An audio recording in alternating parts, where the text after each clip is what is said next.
Understood. I will rewrite this script while strictly preserving the original structure, pacing, tone, and philosophical impact, ensuring that the arrangement of thoughts and the spoken word style remain identical. I will also ensure the content remains entirely compliant with YouTube's community guidelines. Here is a rewritten script, delivered as a single continuous block of text as requested. No human has ever laid eyes on God, yet we have witnessed the birth of the cosmos. We possess images, genuine photographs, of light that has been journeying for 13.8 billion years. We hold the formulas that map the first tiny fraction of a second after existence erupted. We can pinpoint the exact temperature of the universe when it was a mere 3 minutes old. And then, the mathematics simply ceases. Not because we've run out of ink. Not because our processing power is insufficient. The laws of physics, the most precise, most scrutinized, most ruthlessly exact map of reality ever crafted by a human mind, simply collapse. They don't provide incorrect answers. They provide no answers. Infinity, division by zero, absurdity.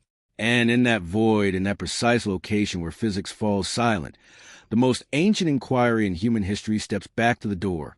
What existed before this? And here is the secret no one mentions. That question doesn't just haunt the theologians. It keeps the physicists awake at night as well. Because the solution, if one exists, might be the very same answer.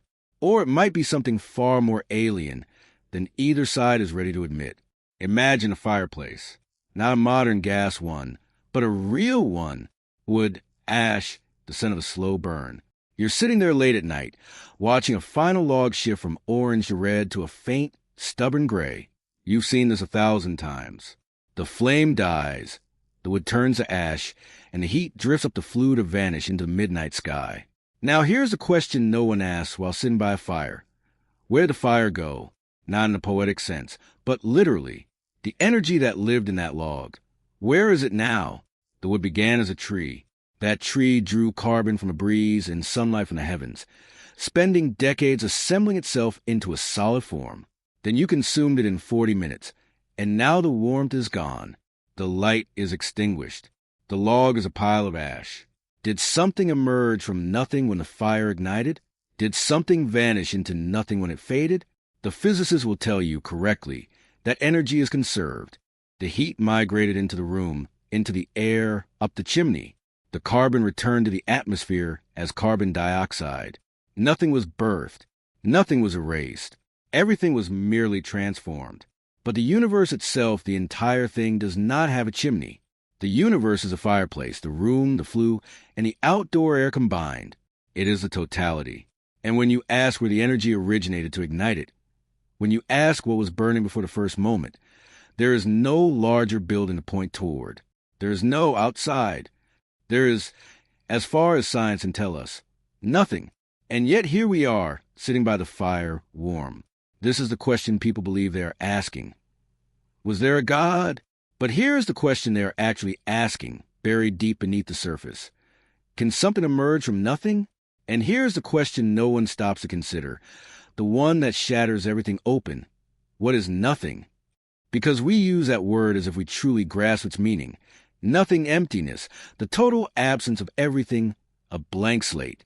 But the moment you attempt to define it with precision, the moment you sit with physicist or philosopher and say, I want to understand nothing, the word begins to dissolve in your grip like wet paper. Nothing, as it turns out, is not nothing. The quantum vacuum, the emptiest space physics can describe, the gap between atoms, between galaxies, the void we would casually call a perfect vacuum, is not empty. It seethes. It boils with virtual particles popping into and out of existence so rapidly that no sensor can capture them directly. It possesses energy. It possesses geometry. It follows laws. A physicist named John Wheeler once remarked that the universe is composed of nothing, but it is an incredibly specific, structured, law-abiding variety of nothing, and that triggers the most profound version of the mystery. Not who crafted the universe, but if nothing has a structure, if nothing has laws, if nothing behaves, then who crafted the nothing? Where did the rules originate? That is the real question. That is the one that brings a cosmologist and the theologian to the exact same hallway, staring at the exact same locked door. The standard narrative, the one taught in schools, shown in documentaries, and written in the first chapter of every popular science book, goes something like this. Roughly 13.8 billion years ago, the universe began in an event we call the Big Bang. All the matter and energy that exists today was crushed into a single point of infinite density, a singularity, and then it expanded rapidly and violently. In the first tiny fractions of a second, the four fundamental forces, gravity, electromagnetism, the strong nuclear force, and the weak nuclear force, split apart like individual notes breaking away from a single chord. Matter formed, then atoms, then stars, then galaxies, and then after about 9 billion years, a specific star in a specific spiral galaxy birthed a small rocky planet in just the right spot. And eventually, after another 4.5 billion years, something on that planet began asking questions about where it came from. That is the story. It is told with absolute confidence, and it is, as far as it goes, almost certainly accurate. But notice what it fails to answer. Notice what it quietly bypasses. It tells you what happened after the start. It does not tell you what triggered the start. It tells you how the universe grew. It does not tell you what it grew into or from what, or why the laws that managed that growth were the laws they were, rather than some entirely different set of rules. The Big Bang is not an explanation for the origin of the universe. It is an extremely precise chronicle of the universe's early history. There is a distinction, and it is a massive one. The cosmologist Alan Guth, one of the pioneers of modern inflationary theory, once said that the universe is the ultimate free lunch, everything from nothing. But even Guth would be the first to admit that the lunch isn't entirely free. The menu still has to exist. Someone still had to design the kitchen.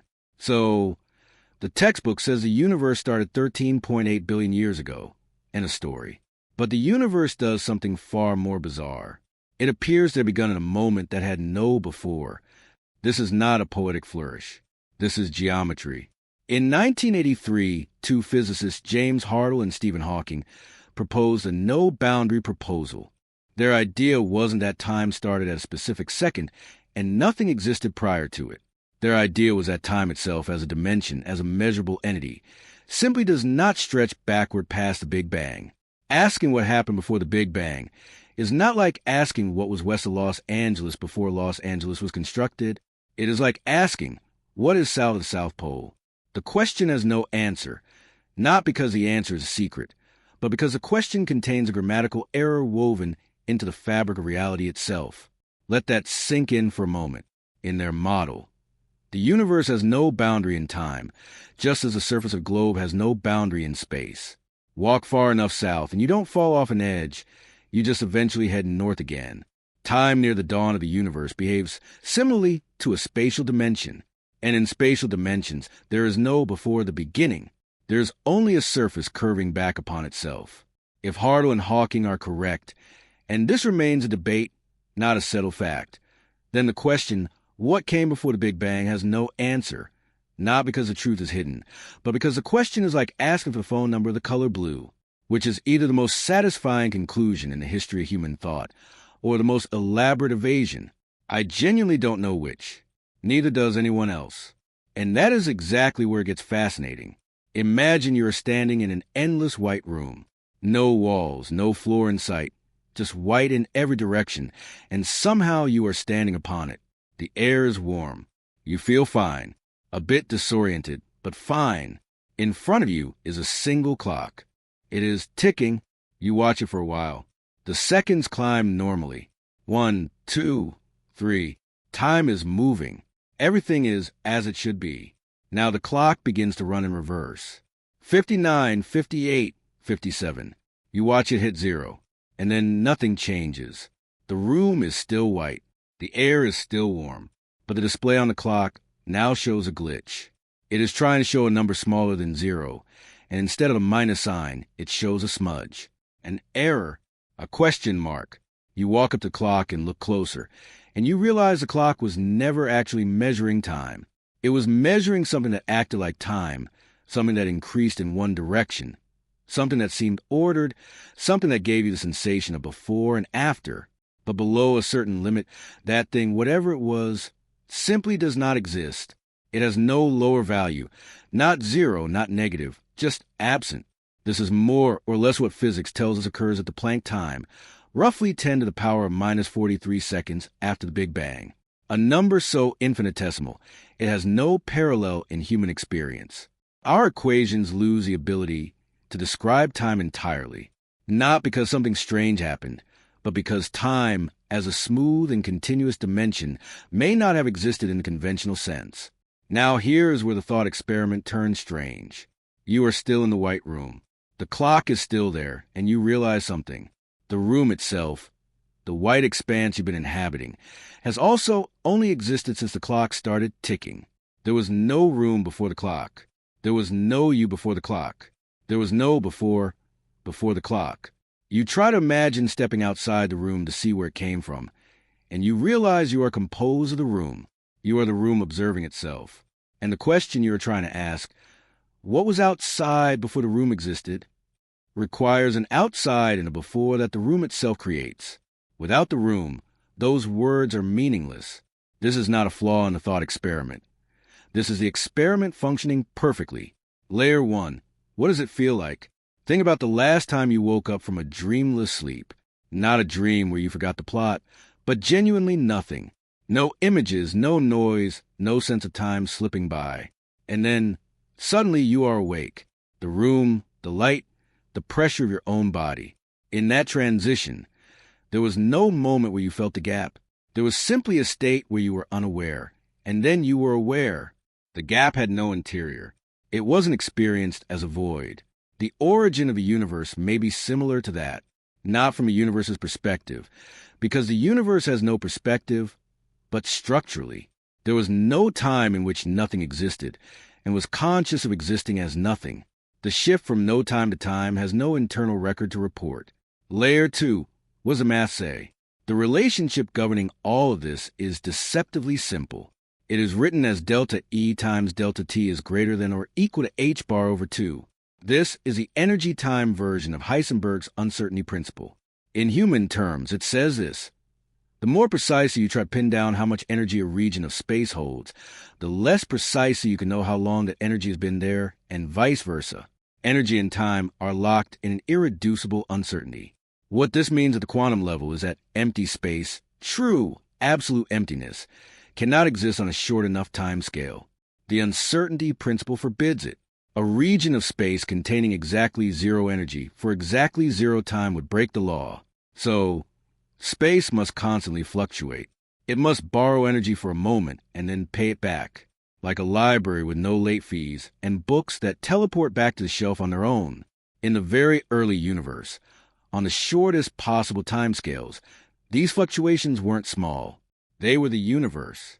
Layer 3. What does this reveal about reality?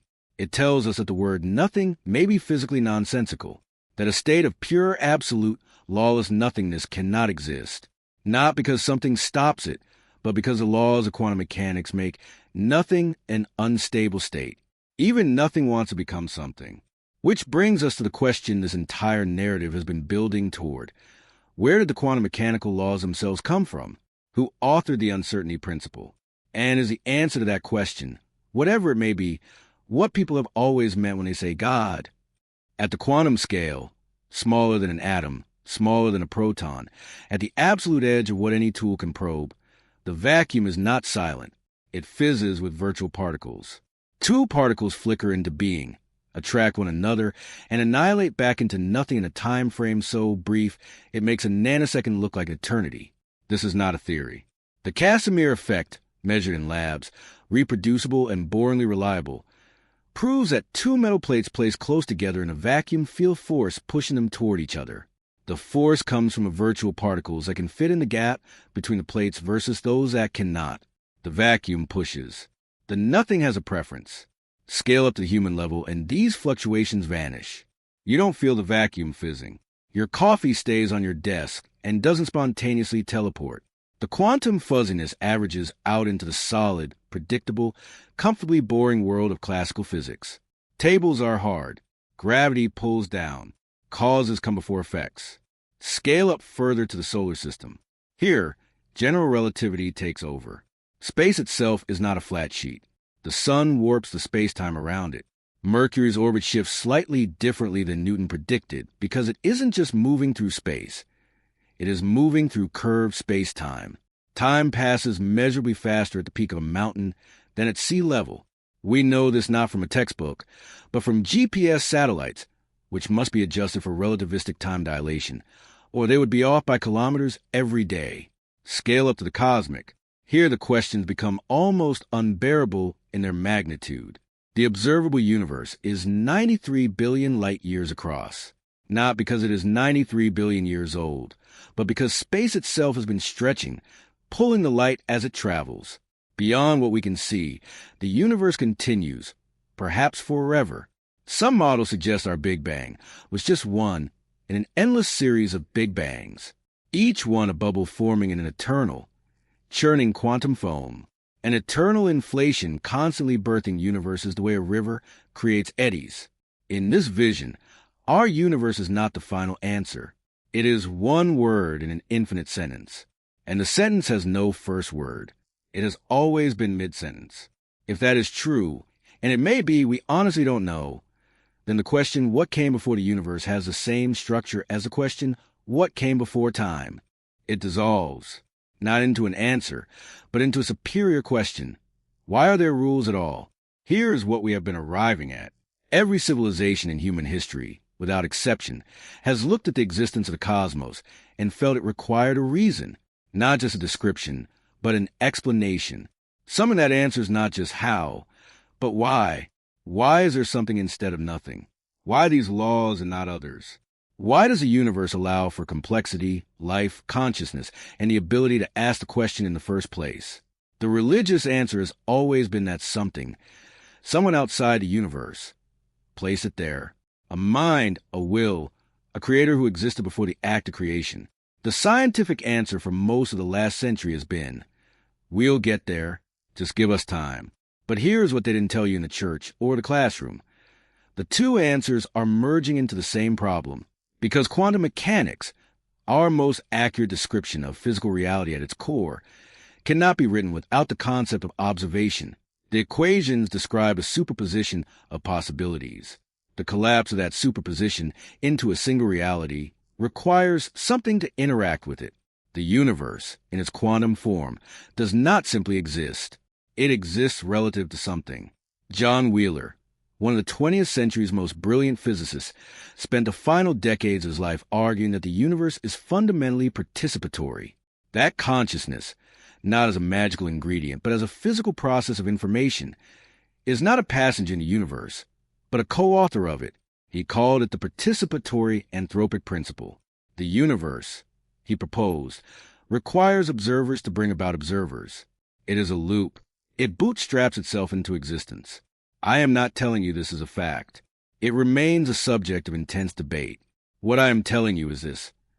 The physicists who spent 40 years thinking more deeply than almost anyone about what quantum mechanics means to the nature of reality arrived at a perspective that sounds uncomfortably, productively, like something a theologian would recognize. The universe may not be a thing that exists. It may be a process that is observed. And the question of what was there before the observer, before the universe, may be the very question that both physics and theology are slowly, separately, and somewhat reluctantly circling.